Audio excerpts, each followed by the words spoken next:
हाँ जी, तो अभी देखते हैं जो अपने प्रीवियस स्टोरी पढ़ी, प्रीवियस अभी हमने चीज़ें करी, उसको डिकॉर्ड करते हैं, उसको देखते हैं कितना इंटरेस्टिंग रहा। तो सबसे पहली चीज़ क्या थी, ही वॉज हैविंग 3 टेंशन, उसको 3 टेंशन कौन कौन सी थी। पहली, FD not a good decision, right. दूसरा पॉइंट क्या था कि शेख ने इन्वेस्ट कर दिया और पैसा चाहिए। तीसरी चीज़ क्या थी, ही सेड कि भैया शेयर जो होल्डर है इनको पैसा क्या दें, इनको कैसे दें। तो इसमें हमारी 3 चीज़ें थी। पहली चीज़ थी वेयर टू इन्वेस्ट मनी, है ना। पहला डिसीजन आता है आपका फाइनेंसिंग उसका है investment decision, where to invest money. दूसरा पॉइंट आता है financing decision which is called how to raise money, और पैसा कैसे उठाएं। तीसरा पॉइंट क्या होता है, डिविडेंड डिसीजन, जिन्होंने हमारे पे पैसा लगाया उसको पैसा कैसे दें, this called dividend decision. 3 decision हमारे क्लियर हो गए। अब इनके और डीप डाउन होते हैं। सबसे पहली चीज़, उसने भांग ली थी।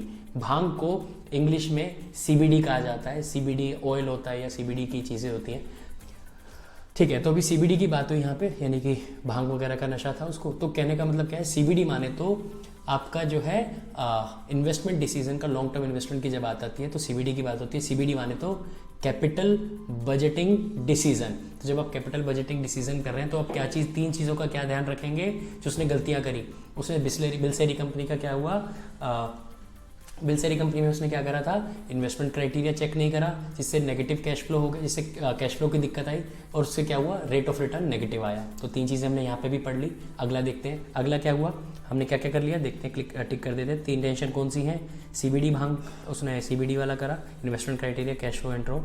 फिर उसने क्या करा, द मैन ऑफ रियलाइजेशन, उसको प्रीवियस कंपनी से रियलाइजेशन होता है। तो रियलाइजेशन में क्या हुआ, कह रहा है कि मार्केट कंडीशन, क्या क्या चीज़ें ध्यान रखिएगा जब आप पैसा रेस करते हैं तो क्या क्या कंडीशन हमें देखनी होती है। पहली कंडीशन, मार्केट की सिचुएशन क्या है, मार्केट क्या कहना चाह रहा है कि मैं बुलिश हूँ, मैं बेयरिश हूँ, ठीक है। फिर क्या कह रहा है कि ओनर के पास कितना इक्विटी है, कितना फंड उनके पास खुद से पड़ा हुआ है, कितने परसेंटेज के ओनर अभी वो हैं, कितना कंट्रोल है उनके पास। तीसरी चीज़ क्या होती है, रिस्क कितना है ना, कि रिस्क कितना लगेगा, कि क्या ये रिस्की है, हमें इसके थ्रू जाना चाहिए, क्या हमें इसके थ्रू जाना चाहिए। फिर उसके बाद फ्लोटेशन कॉस्ट, यानी कि अंडर राइटिंग फीस और ये सब फीस जो होती हैं ये फ्लोटेशन कॉस्ट के अंदर आती है, तो हम फ्लोटेशन कॉस्ट देखते हैं कितनी होती है।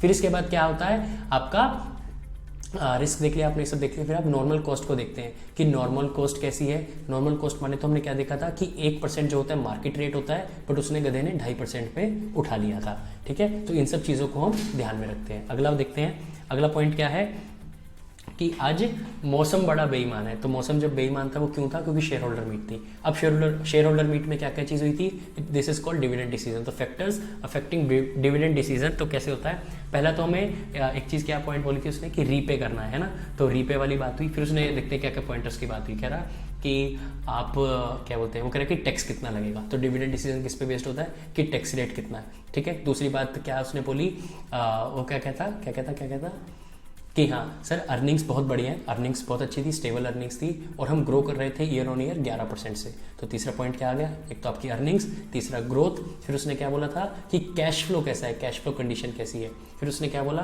कि हमारा जो है एक कॉन्ट्रैक्ट साइन हुआ है, कॉन्ट्रेक्चुअल कॉन्स्टेंट है, जो कि हमें 2 करोड़ रुपया पे करना है। तो उसने 2 करोड़ का सोचा।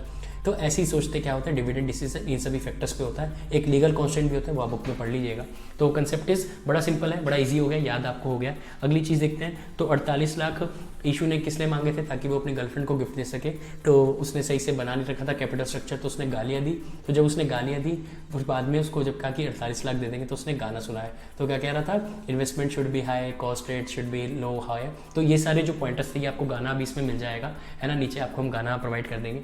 तो उस गाने के थ्रू आपको याद हो गया फैक्टर्स अफेक्टिंग कैपिटल स्ट्रक्चर। जब कैपिटल स्ट्रक्चर को आप बनाते हैं तब किन किन फैक्टर्स को आपको ध्यान में रखना है। तो वो सारे 12 फैक्टर्स के अंदर है। Regulatory framework should be high, investment equity should be grow, है ना, दिस इज द वे अगर आपको बिजनेस को करना है ग्रो, है ना, ऐसा कुछ पॉइंट बन के आया था।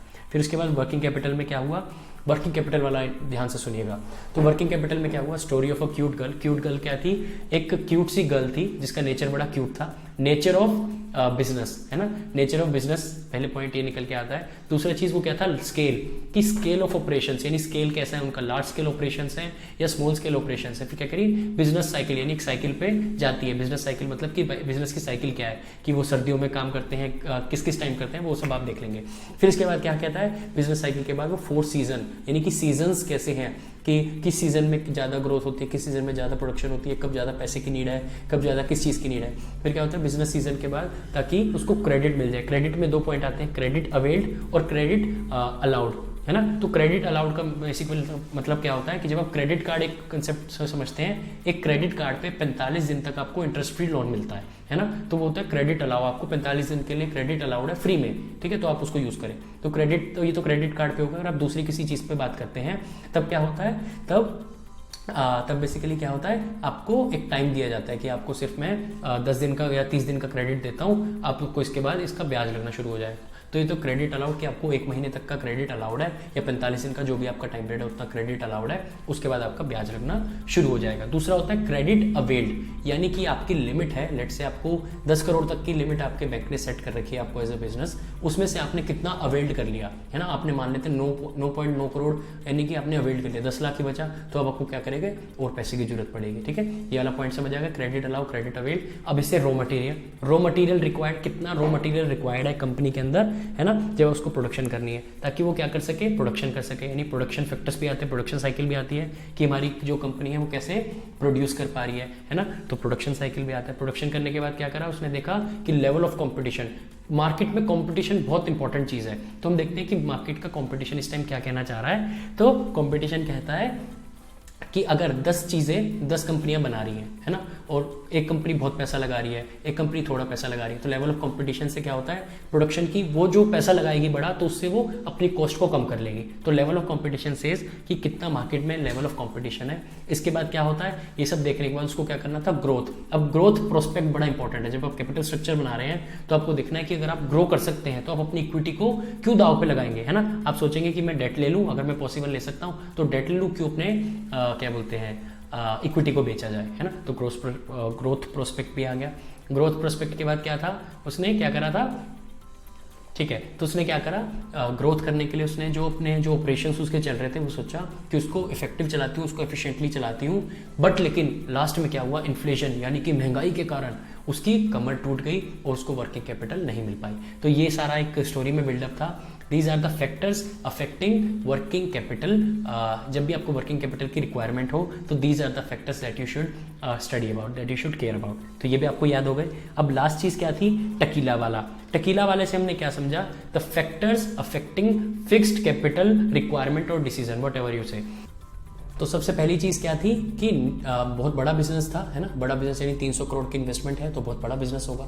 फिर दूसरी चीज क्या थी कि ऑपरेशंस उनके वर्ल्ड लेवल पे थे, है ना, वर्ल्ड मार्केट को सप्लाई करते हैं। टेस्ला बहुत पूरे मास स्केल पे आपको कहीं पे आप कहेंगे आपको सप्लाई मिल जाएगी टेस्ला की, इंडिया में भी आने वाली है बहुत जल्दी। तो एक तो टेस्ला हो आपका वर्ल्ड लेवल पे सप्लाई ऑपरेशंस हो गया।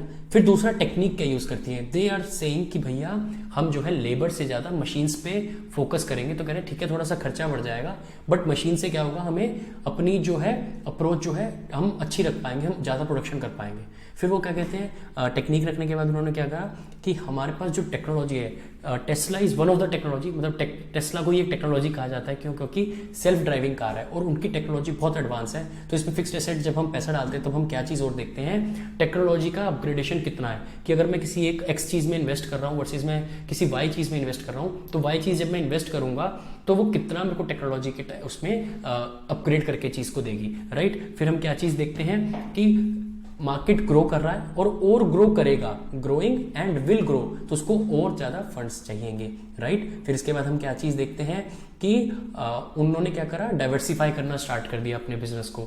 जब आप डाइवर्सिफाई करते हैं तो उन्होंने क्या करा, दे सेड कि हम डाइवर्सिफिकेशन में वो टकीला लेके आए, है ना। एलन मस्क का तो आप देखते हैं दिमाग का कुछ भी चलता है, वो कुछ भी करता है एक टाइम पे, बट बहुत स्ट्रेटेजिकली वो प्लान कर रहा होता है बैकएंड में। $44 बिलियन का ऐसी ट्विटर नहीं खरीदा गया, बहुत दिमाग में वो प्लानिंग करता है बैकएंड में, ठीक है।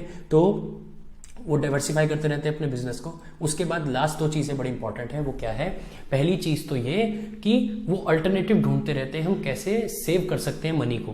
लाइक फिक्स एसेट जब आप पैसा डालेंगे तो आप एक अल्टरनेटिव चूज करते हैं। लेट्स से अगर आप वही अगेन एक्स और वाई का एग्जांपल लेते हैं, you are putting money into x, ठीक है। आप इसमें अगर इन्वेस्ट करते हैं और आप 1 साल बाद किसी तरह आपको एग्जिट लेना है या कोई आपका एक प्लान है, तो क्या होने वाला है, आपको वो उतना रिटर्न नहीं देगा। वर्सेस आप वाई में करते हैं 3 साल के लिए आप उसमें रख सकते हैं, आपको पूरा टैक्स छूट मिलेगी। तो आप क्या कर रहे हैं, you are searching for alternative जो आपका पैसा बचा रहा है, last thing, they are highly believed on collaborations, बहुत कोलेबोरेशंस करते हैं। कोलेबोरेशन में बेसिकली क्या है, कंसेप्ट को हमने समझाया है। कंसेप्ट क्या कहता है कि हम डे प्रोडक्शन करते हैं, हम पूरे दिन प्रोडक्शन करते हैं, ठीक है, और उनकी कोई एक नॉन की कंपनी है, वो कहते हैं कि हम डे कर रहे हैं तो आप नाइट में प्रोडक्शन स्टार्ट कर दीजिए, जिससे हमारा कोलेबोरेशन हो गया और रिसोर्सेज का सही यूटिलाइजेशन होगा और पैसा बचेगा, राइट। तो these are the pointers that we have learn. आप इसको एक बार बुक में पढ़ेंगे, आपको पूरे पॉइंटर्स याद हो चुके होंगे, राइट। तो आप इसको पढ़ें, देखिए और बताएं कि कहाँ आपको दिक्कत आ रही है। जो भी रिसोर्सेज है इसके, जो भी नीडफुल चीज़ें, वो आपको सारी हम नीचे लिंक में दे देंगे। So thank you very much for listening, और जहाँ पे भी आपको कोई क्वेश्चन लगे you can ask us. Thank you.